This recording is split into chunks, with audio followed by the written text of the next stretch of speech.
I never thought there'd be a day where seeing Tommy Lee talk to his penis and his penis talk back to him would be high quality television, but here we are.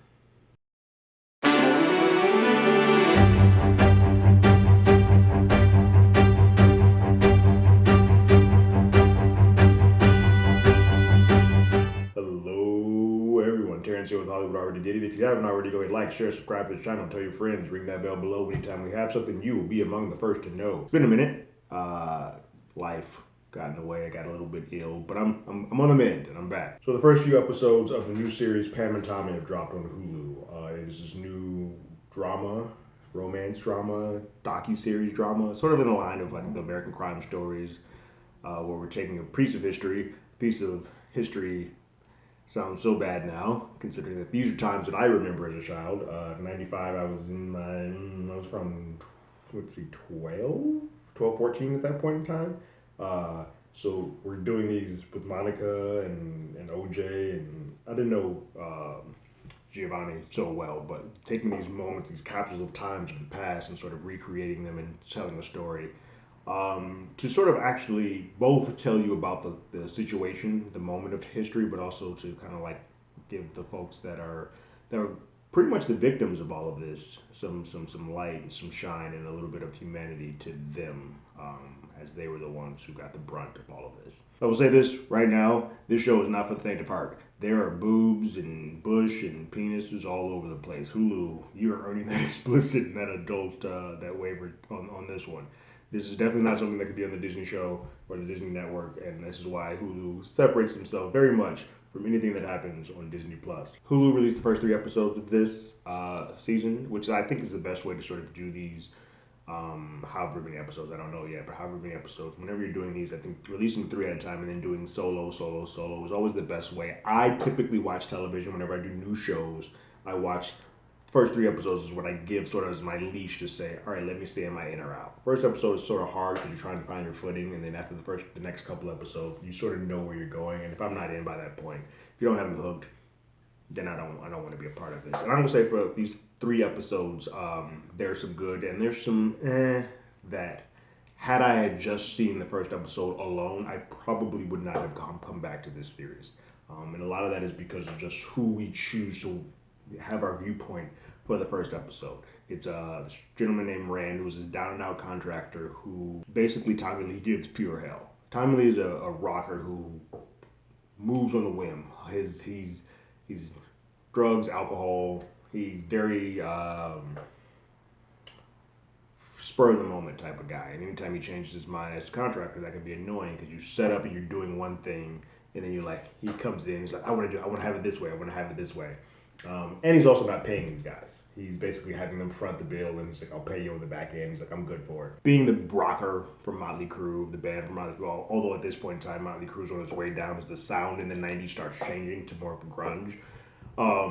They're not as big, but he still is good for the money. But basically, Rand, played by Seth Rogen, is definitely afraid of Tommy Lee and is afraid to go mention that we need the money, and he can see that Tommy Lee has guns and just is just not an altogether put well together man, and that asking for money and getting the money doesn't seem to be something that he's actually ever going to get. His power is paid off. His cable is cut off. He's divorced. He's living from day to day. He just needs his money. He and the rest of his team need this money to sort of actually make this job go down. He asks one more time for some money, and Tommy Lee basically threatens him, tells him to get the hell off his property, puts a gun to his face, and just embarrasses him. That is sort of the impetus of what all happens with Pam and Tommy Lee, and sort of sets forth this thing that we now know as the Pam and Tommy Lee sex tape. It is an interesting first episode, and it seems, and they have basically, when you get to the next episode and the third episode, you can sort of see they kind of ping pong back and forth between who is the focal point. I will say this. For me, the first episode is not hard to get into because I am interested in the story of this, how this went from point A to point B. I am interested in that. I think Seth Rogen's playing this perfectly well. I just don't care about Rand as a character. He's very uninteresting to me. He's also sort of the villain of all of this. So it is hard for me to really get behind that character because it's just so uninteresting and so a guy who just basically doesn't have the testicular fortitude to sort of stand up for himself doesn't really interest me as a story marker. And that's really what the first episode is. He Once he gets fired, he kind of comes up with this revenge plot. Say, I'm gonna go break in and get that safe because I know he holds all his guns and everything that I can kind of sell and make some money off, but get my recompense, if you will, from that. He goes into this elaborate thing, which could be real or could not be real. I know a lot of this stuff is based off of the article that Rand wrote for I forgot which paper, but one of the papers. So it's based on his sort of tellings and not so much of anyone else's. But it's a very elaborate deal to like remove a safe and unsaw and like to saw it open and get those steals. And then whatever's in there, he sells, and he comes upon the sex tape that is in a camcorder version, like the high 8 type style of tapes. So he takes it to his friend who's a porn creator, and we find out that Rand at some point in time had dabbled in with porn. He had married a porn actress and all of that. And they sort of come up with this scheme to figure out what to do next with that. That's pretty much episode 1. Episode 2 deals with the courtship and romance of Pam and Tommy. And for me, this is when this series sort of enters that next level. What Sebastian Stan and Lily James are doing is ungodly and uncanny, and it's just breathtaking to watch. They look like, sound like, are one-to-one recreating everything that those two mega stars did. Now, if you lived in the 90s, if you were around in the 90s, there were like 3 sex symbols that were huge at that time. Pam was the queen of them all, but Carmen Electra and Jennifer McCarthy all sort of in that realm of like, those were like the bombshells. And so they were, this is how hungry this country was for sex sales, and she was a huge playmate. She got multiple covers. She was the it girl, and so if cameras were on her, paparazzi was always on her. So whatever went with her was that deal. And she, I think, had just gotten out of a relationship. We see them sort of, Tommy moving from one girl is like, wait, I don't want you anymore. Just discarding her and seeing Pam was like, I'm focusing on you. And she goes on this whole diatribe with her girlfriends, like, I need a good guy, I need an accountant. She falls in with another bad boy, and they have this huge tryst. It can't be any more than a week. Time is sort of as an enigma in this moment because they're getting drunk. She has a sort of retreat that she has to go do in Cabo. She goes, does it, and he follows her, and this whole enrapturing thing where they don't have any type of intercourse before they get married, but they have X, and they're just on drugs and drinking, and they're just exploring each other's bodies, and they don't know anything about each other, but they just know that they are, in that moment, X just has them on 10. Like, they just want to be around each other and just feel each other, be in each other's presence. To the point, there's an amazing sequence. It's so ridiculous and so insanely stylized. That's what this show can get away with. It plays with some of this stuff. But there's a moment when Tommy Lee on E is at the bathroom and he's talking to his penis, and his penis is flapping around, and you see it all. And his voice by Jason Matsukas talking back to him, and it's like, yo, you're not in love with this girl. He's like, no, I'm in love. I'm gonna marry her.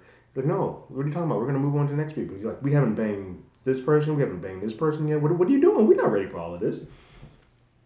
And it just shows you how wild this show can get. And then we see they do get married. He proposes with a friend's ring, not anything that he has. Just so how much of a rocker he's just so on the spur of the moment. Nothing is planned. And he proposes. She says, okay. It's not even like yes. It's like, okay, like I'll do this. It's the two of them don't really have a thought behind what they're doing. It's kind of just impulsively moving on from one to the next.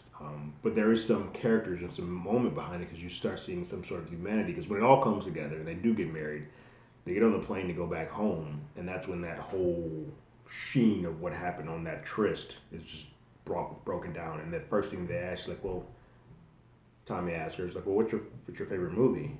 And she starts naming off Pretty Woman and those type of romantic film like Breakfast at Tiffany's. She's a romance at heart. And she asks the same question. He's like Child's Play and Candyman and all those horror type of films. And clearly nothing alike. It just shows you at this moment after they've done the marriage, they've had some wild sex sequences on balconies and bathtubs and all kinds of things. That at the heart of it, for an actual relationship, they don't know each other from a hole in the wall. She doesn't know his parents. Those questions start coming up later. She doesn't know his actual birth name.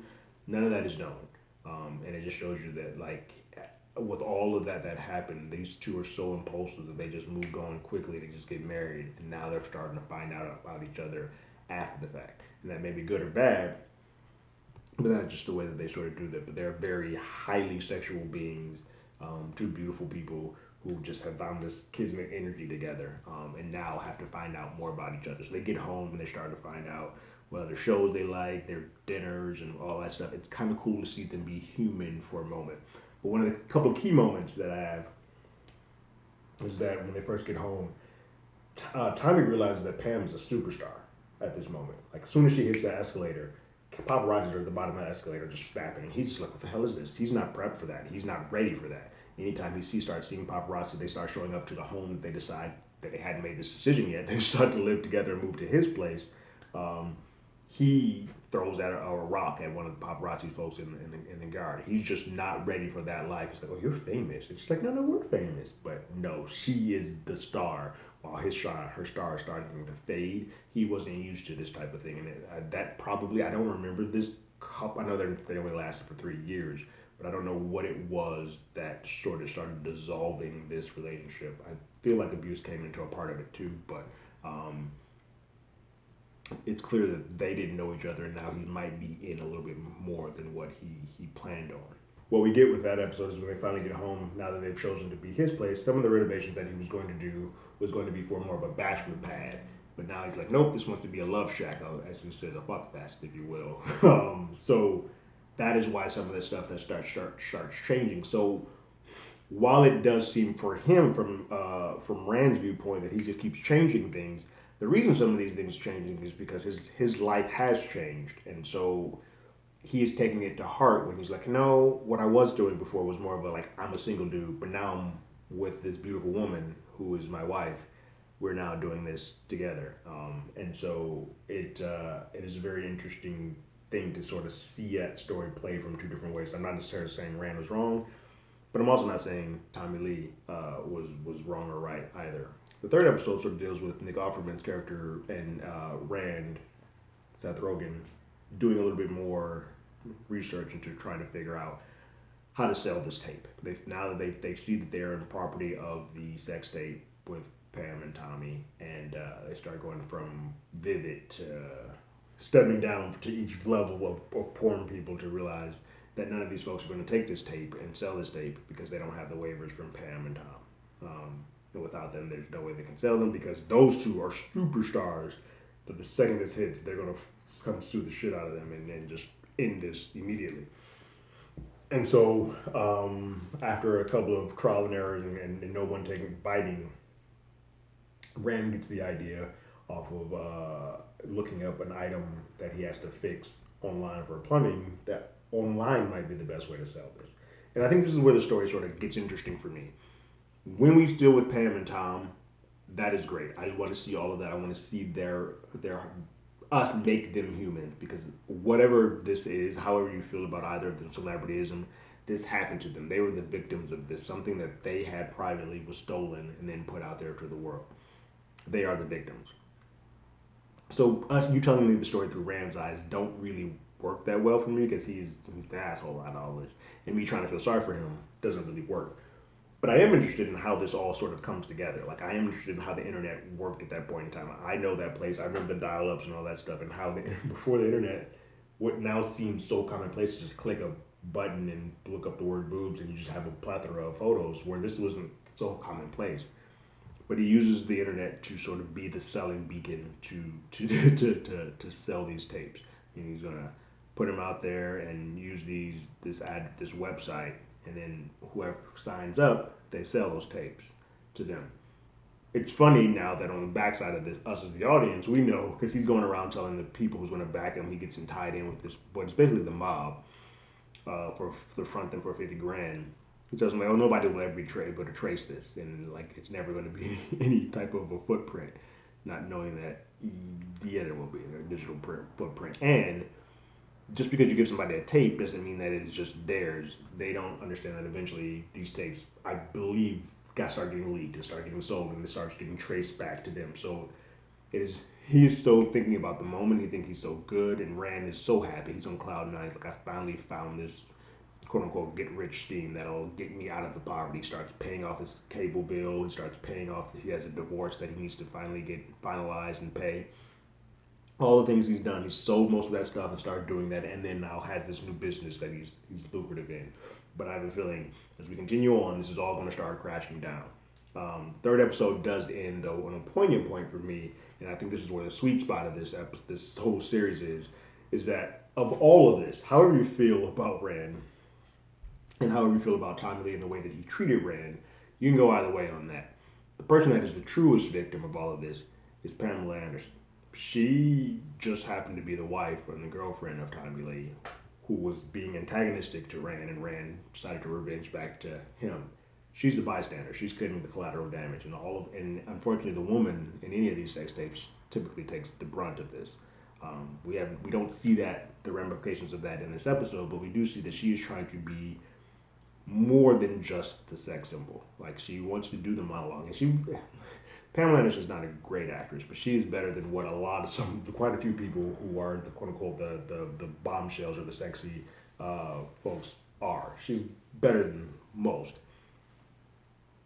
She was trying to do everything to do a monologue on Baywatch, and those male directors we didn't want to give her the time of day. It's like, hey, we cut your monologue, just run your pretty ass this way and do this.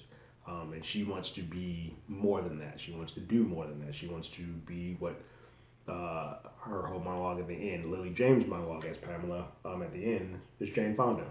Jane Fonda has been this bombshell and Barbarella, but also a political activist, to a fitness woman, to action and not action, a dramatic and quote unquote serious actor. She's sort of done it all, and that's what Pamela wanted and envisioned for herself. She wanted just freedom from being underneath this veil of just being the pretty girl, and that's where that was the hook for me. Just like, damn it, now I want to see more of this because I love that. That is the humanity. That is the heartbeat of this series. So whatever Rand's doing, whatever devious things he's doing, it is interesting on a technical level to see how this all comes together and how it all sort of falls apart and kind of comes on the doorsteps of them.